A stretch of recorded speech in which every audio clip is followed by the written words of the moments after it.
Yo, what is up, everybody? What is up? Welcome back to the channel. You already know who it is, y'all. It's LT DA GAWD. And today, man, I got a little bit of a rant, man. I got a little bit of a rant, not a Durant, a straight up rant about Kevin Durant and the Golden State Warriors. All right, so before we get into this, I want to say congratulations to the Golden State Warriors. Y'all did what y'all were supposed to do, okay? I mean, after you win 73 games in the season, then you recruit one of the best players in the league to join your team. The second best player in the league, in my opinion. You recruit the guy to join your team as soon as you lose Game 7 of the NBA Finals. All this recruitment was going on behind the scenes just to make this happen. It took all of this to beat the man known as LeBron James. Now, before I get into anything else, I am not a LeBron James fan. I don't give a fuck about a LeBron James. I am a basketball fan at the end of the day. But it has to be said, it took all of this to beat one man. Granted, you know, basketball, it is a team sport and all. But it seemed like everybody in the league that LeBron's beating in the playoffs came together to form this one super team to take him down. It's crazy to me. But before I get into anything else, I gotta go in on Kevin Durant real quick, alright? I gotta go in on this man because me personally, I know I am a competitor. I played sports growing up, play video games. I like to compete. I like to go against the best competition. I don't like to get carried, okay? If I start something with a group of people with goals of winning, and whether it be a championship, whether it be a ribbon, whatever the case may be, if I start something with a group of people and want to win, I want to win with them. Simple as that. I don't want to leave them when the going gets tough to join a better team. Especially, I could never see myself joining the team that beat me. Like, that just says too much. Like, the competitiveness in my heart, it won't allow me to do that. If anything, I'll just keep going up against that team over and over and over again until I eventually win. I'm not going to give up and say, you know what, I can't beat them, we can't beat them. I'm going to go see if I can play with them instead of playing with y'all. That's pretty much what KD did. It's like if you playing a game of 21, the game's 7 to 19 or 7 to 20 pretty much. You win it regardless, okay? You up.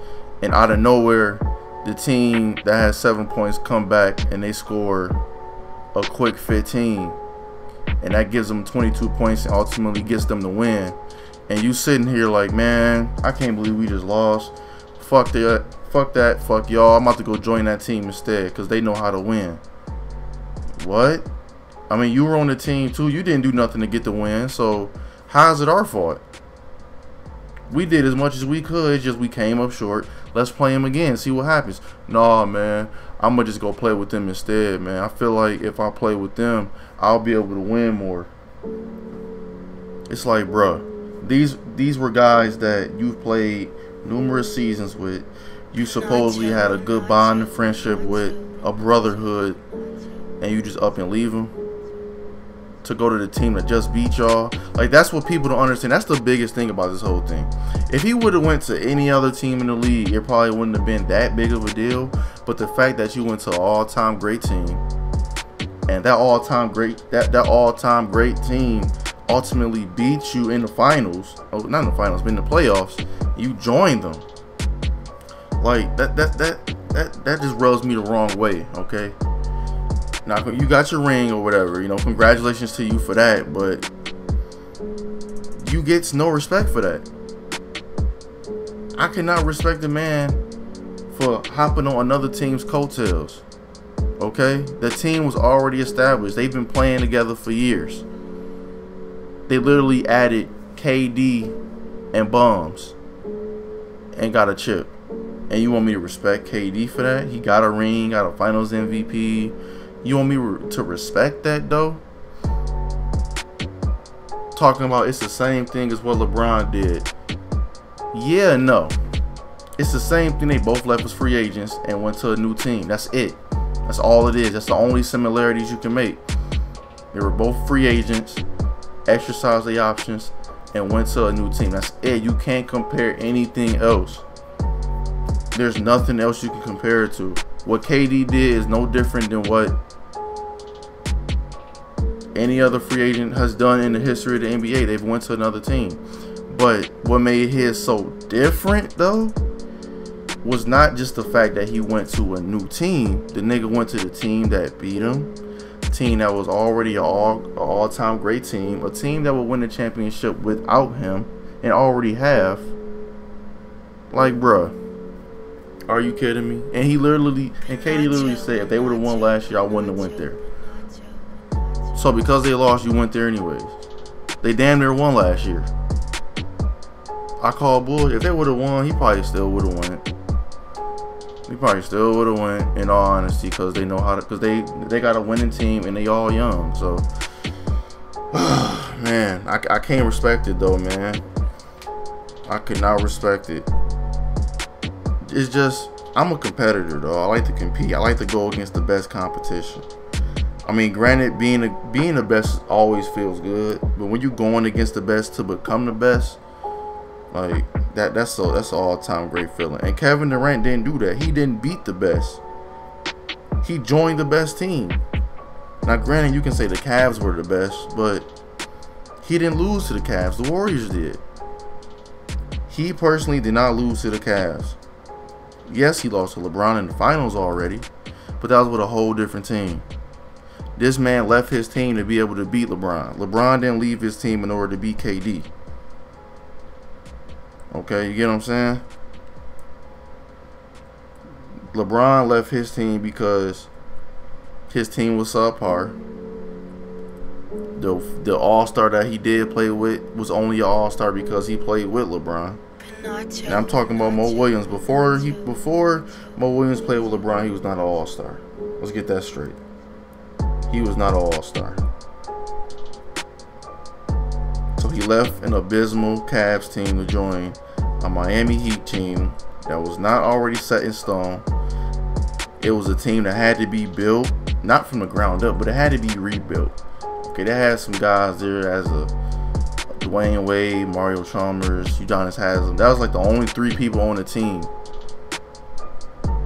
Then you add in LeBron, Chris Bosh, all these other pieces.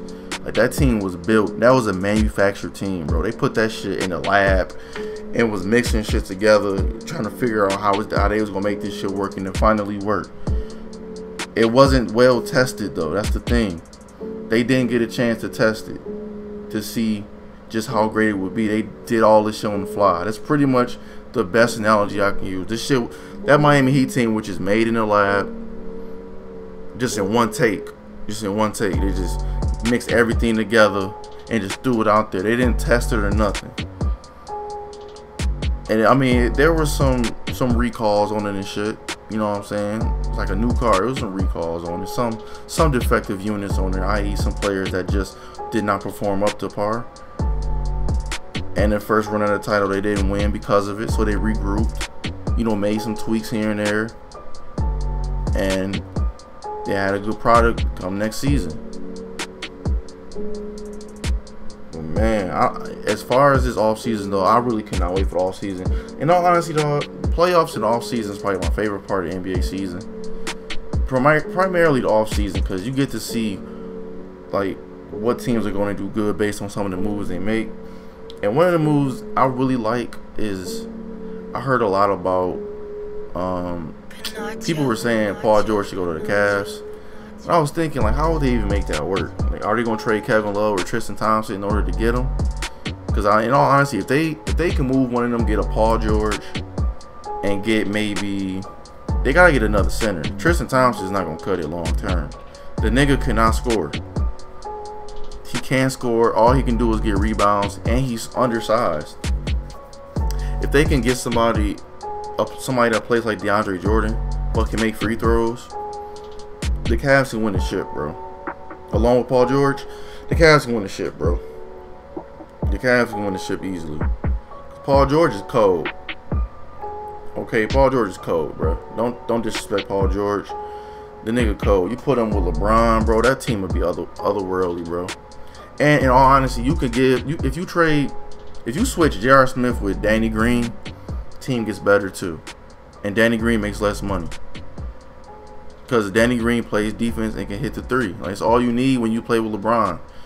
You need a secondary ball handler, which they got with Kyrie and Darren Williams, and a bunch of 3-and-D guys. That's all you need. And you can win a ship, bro. That's how, in all honesty, that is how easy it is to build around LeBron. Because he's gonna score regardless, but he likes to pass. So if he can just drive and kick all game, he'll be straight. And just fill it up with 3-and-D guys, and you will be great. Because and along with that, like I said, if they keep Darren Williams, that'll be straight. But they gotta have somebody that can either create for others off the bench or create for themselves off the bench. If you at least got one of those, you straight. I wish they would have went after Tim Frazier more so than Darren Williams, because Tim Frazier's younger. Okay, I mean, he can't really shoot a 3-ball, but he can create for others. His playmaking is there. So, but yeah, I heard a lot about Paul George should go to the Cavs, Jimmy Butler, in order to make things fair. I mean, that'd be dope. In all honesty, that would be all they need. They just need another wing, another big wing. They don't need a full, like necessarily a Kevin Love type forward, stretch forward. They need another, like a wing player, like a Kevin Durant. So you can literally get Paul George, Jimmy Butler, or even Gordon Hayward. I would add Rudy Gay, but he's injured. You can get any one of those guys, and I think LeBron could get another ring, in all honesty. But that remains to be seen. You know what I'm saying? So once again, before I get out of here, I want to congratulate the Golden State Warriors on winning the chip. I mean, it's not necessarily an easy task, but when you have a team like that, it is kind of easy, you know what I'm saying? But yo, before I leave, right, I need all of y'all listening to hit the subscribe button for the channel if you haven't already, all right? Hit the bell too so you get notifications of when I'm posting videos. And like the video for your boy, all right, man. I really appreciate all of those who show love and support to me, and in return, I show love and support to y'all by posting more videos. Simple as that. And comment below what y'all think of the whole NBA Finals and stuff like that. A lot of people were saying it was rigged. I don't even want to get into that. We can talk about that another day, as well as more NBA news. If y'all want more NBA news from me, y'all gotta spam up the like button though and show me your support, because the more y'all hit that like button, the more I know I need to post more shit like this, alright? But yo, that's enough of me talking. I will see y'all next time, alright? Peace.